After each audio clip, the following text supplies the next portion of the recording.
नमस्कार दोस्तों, OCN network में आपका स्वागत है। मैं हूं ओमकार चौधरी। दो घटनाएं एक साथ हुई हैं।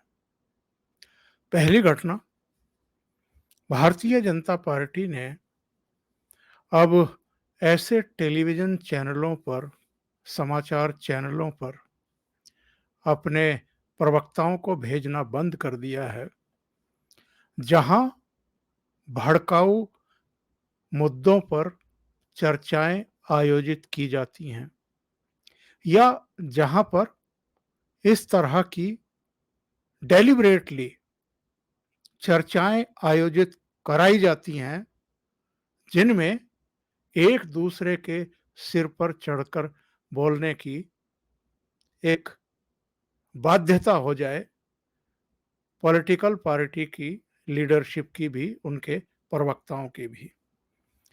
दूसरी घटना ये हुई है कि दिल्ली पुलिस ने करीब 30 लोगों के खिलाफ, 31 लोगों के खिलाफ मामला दर्ज किया है। और ये सारे ऐसे चेहरे हैं जो अपने भड़काऊ, उकसाऊ और नफ़रती बयानों के लिए जाने जाते हैं। इन पर गंभीर किस्म के आरोप हैं, धाराएँ भी वैसी ही लगी हैं। अब दिल्ली पुलिस इन सबको समन जारी करके पूछताछ के लिए, इनके बयान दर्ज करने के लिए तलब करने की तैयारी कर रही है। और पहली बार असदुद्दीन ओवैसी को भी अभियुक्त बनाया गया है, उन पर भी मुकदमा दर्ज किया गया है। और वो अकेले नहीं हैं जिन पर ये मुकदमे दर्ज हुए हैं। मैं आपको नाम पढ़ कर के बताऊं तो आपको अंदाजा हो जाएगा कि कौन-कौन ऐसे चेहरे हैं जो जानबूझ करके दो समुदायों में, समाज में, राष्ट्र में एक टकराव की स्थिति, एक तनाव की स्थिति, एक सामाजिक वैमनस्य स्थापित करने, नफ़रत फैलाने में भूमिका निभाते रहे हैं। शादाब चौहान, सबा नकवी, जो अपने को पत्रकार कहती हैं, हफीजुल हसन अंसारी, बिहारी लाल यादव, इलियास सरफुद्दीन, मौलाना मुफ्ती नदीम, बूंदी, राजस्थान। पिछले दिनों इनका एक वीडियो बड़ा वायरल हुआ है, जिसमें ये सिर कलम करने की और पता नहीं क्या-क्या बातें कर रहे थे और पूरी तरह बकवास कर रहे थे और वो चीज़ें फैलाई जा रही थी। अब्दुल रहमान, आर विक्रमण, नगमा शेख, डॉक्टर मोहम्मद करीम तुर्क, अतीतुर रहमान खान, शूजा अहमद, विनीता शर्मा, इम्तियाज अहमद, असदुद्दीन ओवैसी और इनके अलावा कुमार देवशंकर, इसके अलावा दानिश कुरैशी, यति नरसिंहानंद।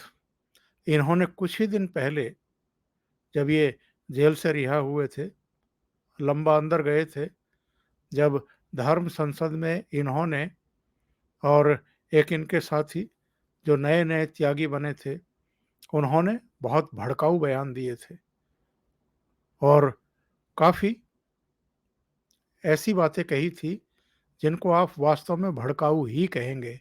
और ये लगातार इस तरह के बयानों के लिए जाने जाते हैं। अभी इन्होंने कहा था कि मैं सार्वजनिक जीवन से संन्यास ले रहा हूँ, मैं अब अज्ञात में जा रहा हूँ, मैं इन सब चीज़ों से कोई मतलब नहीं।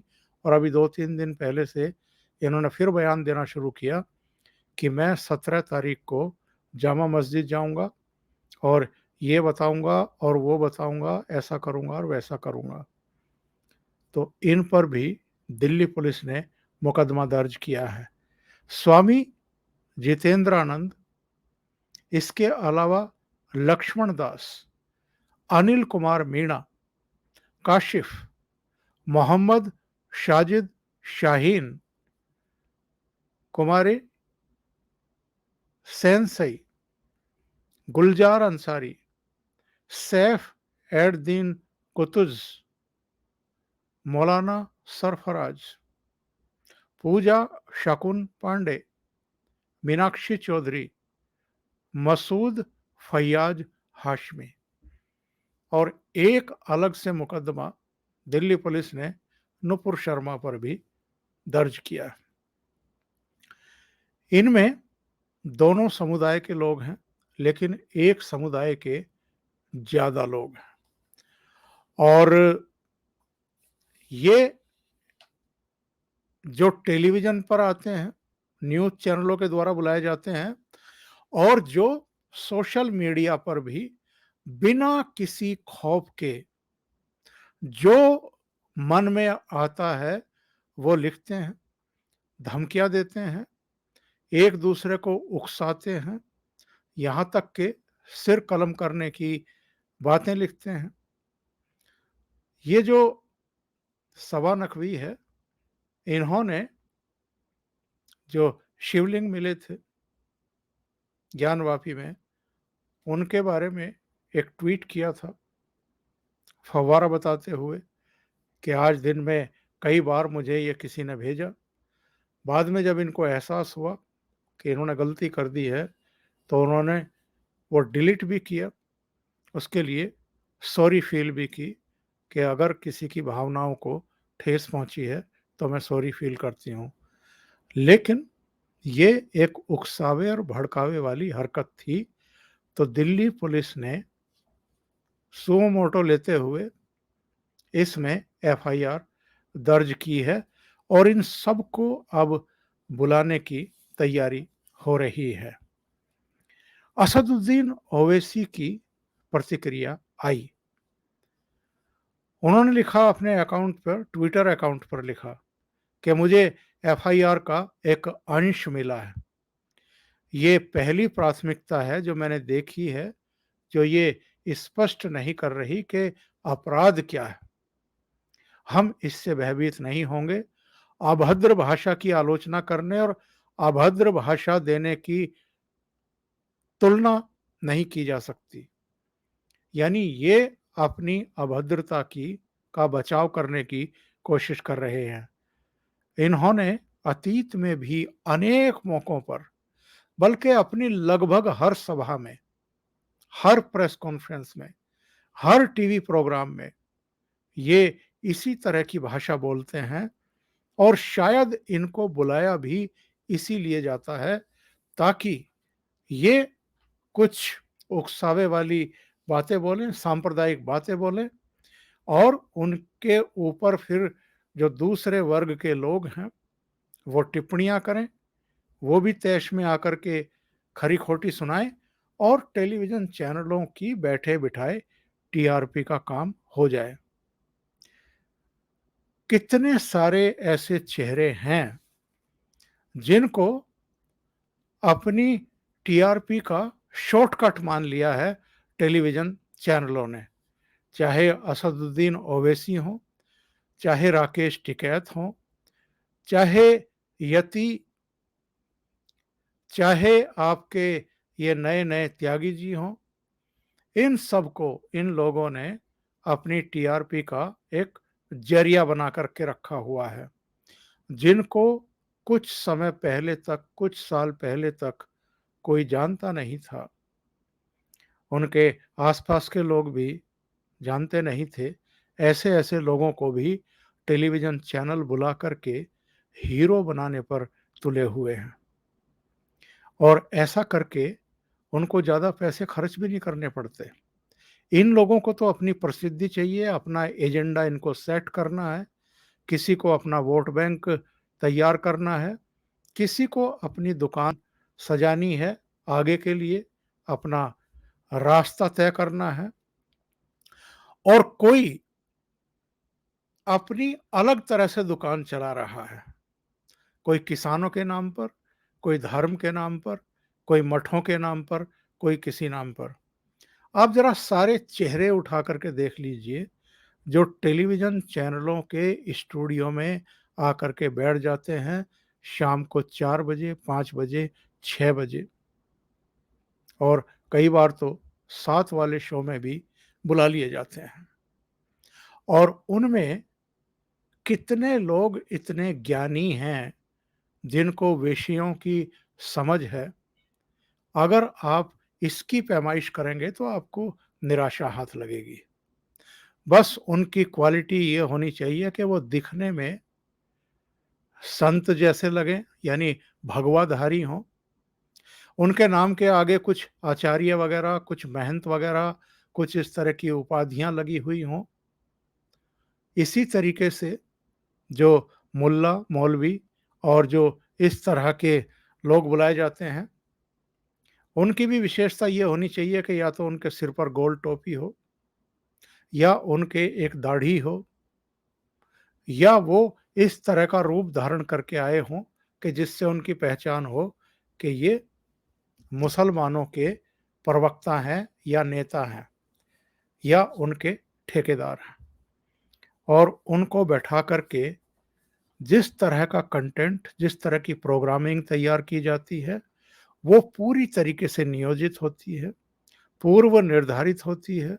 कई मामलों में तो लोगों को प्रोग्राम से पहले ही समझा दिया जाता है कि भई अगर आप आराम से ही बातों का जवाब देंगे या आराम से ही बात रखेंगे, तो हमारी टीआरपी बनेगी नहीं, उत्तेजना आएगी नहीं, गरमा-गर्मी ज़रूरी है। अगर कुछ सीन भी क्रिएट कर दें आप लोग स्टूडियो में, तो बड़ी अच्छी बात है। और हमने और आपने हाल में देखा है, कई टेलीविज़न स्टूडियो में हाथापाई तक की नौबत आई है, मारपीट तक की नौबत आई है। समाजवादी पार्टी के जो प्रवक्ता हैं भदौरिया और जो भारतीय जनता पार्टी के प्रवक्ता हैं, सुप्रीम कोर्ट के वकील गौरव भाटिया के बीच में हाथापाई हो गई थी एक टेलीविज़न स्टूडियो में। ये नौबत तक आ गई है और बहुत संवेदनशील मुद्दों पर जिस तरीके से अब टीवी स्टूडियो में बैठ कर के चर्चाएँ की जाती हैं, चर्चाएँ कराई जाती है, उत्तेजनाएँ भड़काई जाती हैं, उसको लेकर के केवल जितने लोगों के नाम मैंने पढ़े हैं, इन पर एफआईआर दर्ज करने से काम चलेगा नहीं।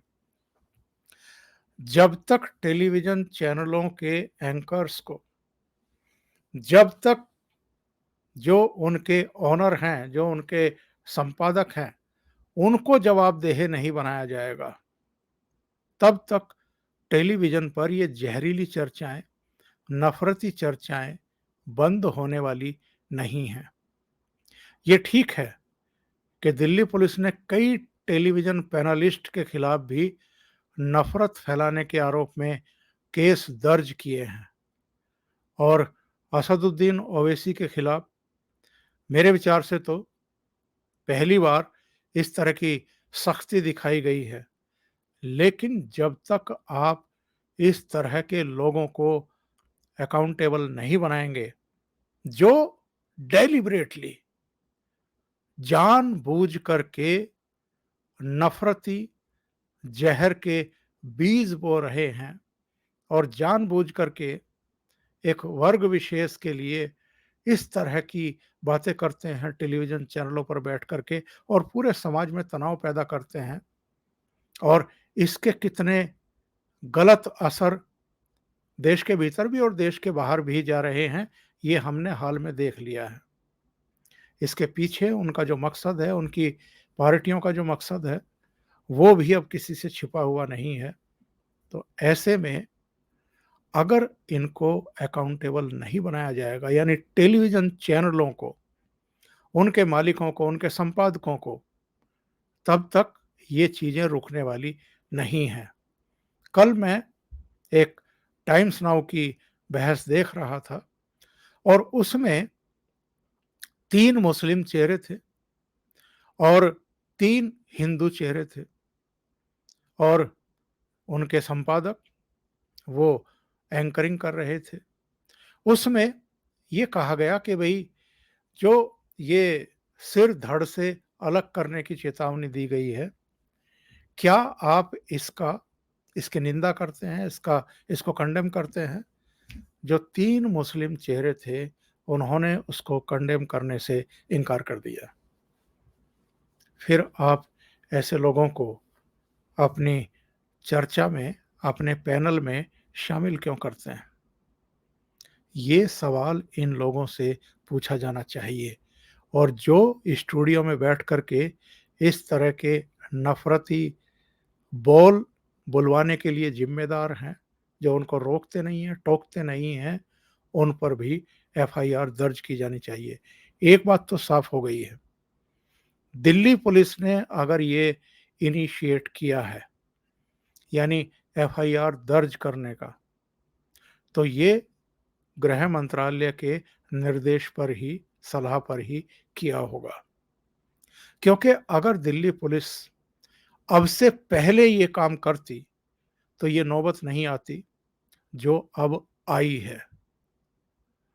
और जो काम अब नुपुर शर्मा वाले प्रकरण के बाद और खाड़ी के देशों की तरफ से इस तरह की अवांछित टिप्पणियां करने के बाद भारतीय जनता पार्टी नींद से जागी है, या पीएमओ या एचएमओ हरकत में आए हैं, क्या ये पहले नहीं चेत जाना चाहिए था?